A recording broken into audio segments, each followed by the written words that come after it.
Hey everybody, it's James Schofield again, and it is cold here in Michigan now. Winter is now in full effect, even though of course it's not technically winter yet, but in Michigan, you know what? That's kind of how we determine winter, is when it snows. There is a lot of snow out here right now. I decided though that today I needed to take a little bit of a break from everything. I just got done doing some broadcast work, and I decided I need some peace. It's been a rough year, right?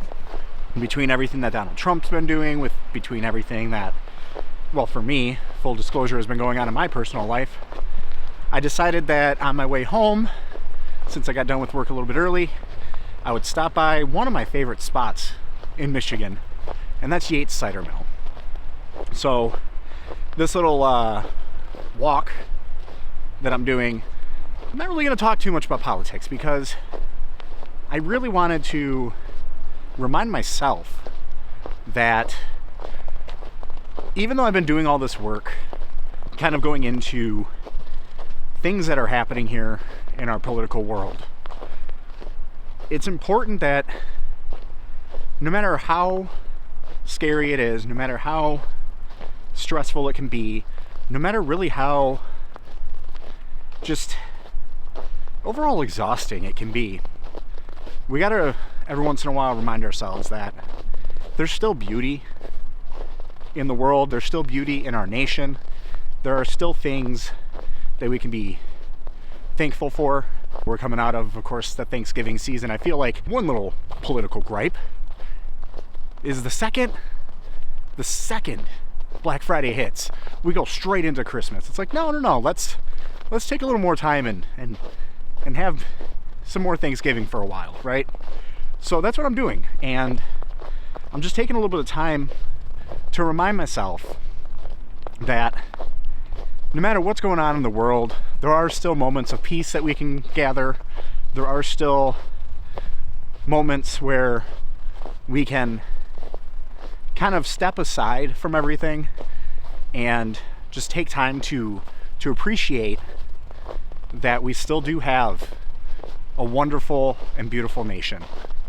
Despite all the bad that's happening, despite all the struggles that we're going through, you know, we still do have a wonderful constitutional republic, and from sea to shining sea, there's beauty everywhere in our nation. And so that's what I'm doing today, is I'm just taking a little bit of time to remind myself of that. Just reminding myself that I need to take a little bit of time for peace. You know, I've been doing a lot of work, which I know I said this one won't be work, but I've been doing a lot of things with ANTHRO for America. So if you haven't been over there, go to anthroforamerica.substack.com, and you'll be able to see over there I've got articles that I've been writing. I've got a podcast that I started where the start of it right now is going over the Constitution, starting with the Bill of Rights, and then the second episode was the other 17 amendments after the Bill of Rights. And then the next episode is going to be, well, I'll call it Constitution proper, kind of reading verbatim the preamble and those articles of the Constitution, so when it was first written. So if you haven't checked that out, make sure to check that out. But again, I am taking in this beauty, right? So I was in one of my Master of Divinity classes, and in there it was a theological writing and research class, and one of the assignments we had to do was we kind of had to go over the seasons and kind of talk about how divine the seasons can be.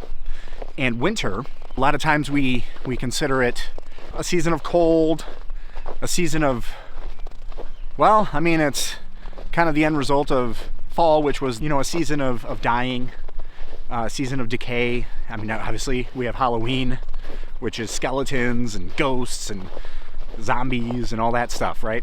And, you know, winter is kind of the culmination of it, right? Everything's dead, everything's covered in snow. But in that class, one thing that they brought up about winter was the peace of winter. You know what? I'm gonna go down. just like I did at the library. I'm gonna go down because there's a beautiful creek here, so let's go. All right, we're down. So let's listen to the creek. So we talked about how winter is also a season of peace and really a season of reset, right? Yeah, you know, all the leaves are gone, everything's, you know, feels dead around you.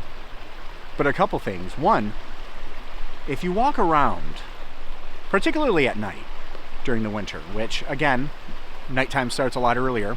If you walk around after a fresh snowfall and you just kind of listen, you don't really hear as much as you would if you were walking around in the summer or in the fall or in the spring.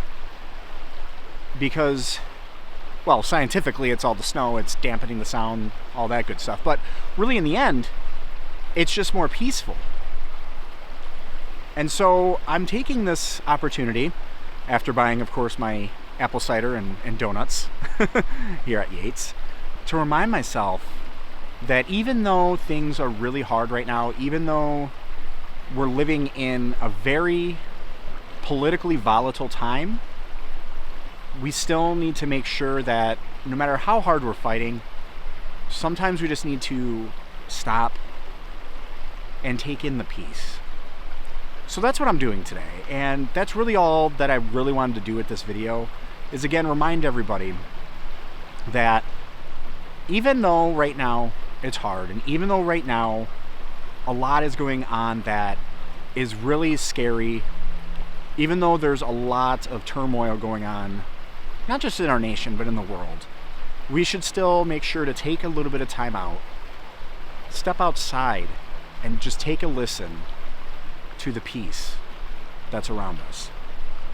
So that's just my little peaceful rant, and I do want to remind everybody that if you are liking what you see and you want to be notified anytime really I have anything coming out on the horizon, just make sure to hit that subscribe button. That way you can be notified anytime anything new comes out. And also while you're at it, if you haven't yet, again, go to anthroforamerica.substack.com. That way you can take a look at the different articles and different podcast episodes that I have over there. And while you're over there as well, you can also become a free subscriber where you can get notified of anything new happening at Anthro for America. Or you can consider becoming a paid subscriber. Now, I don't believe in hiding any of my information behind paywalls. So if you do become a paid subscriber, you're going to get two things. One, you'll get access to the private chats that I do have over there on Substack, but two, you'll also get the knowledge that you're supporting my work. Once again, I'm James Schofield, and thanks for letting me give you some sound.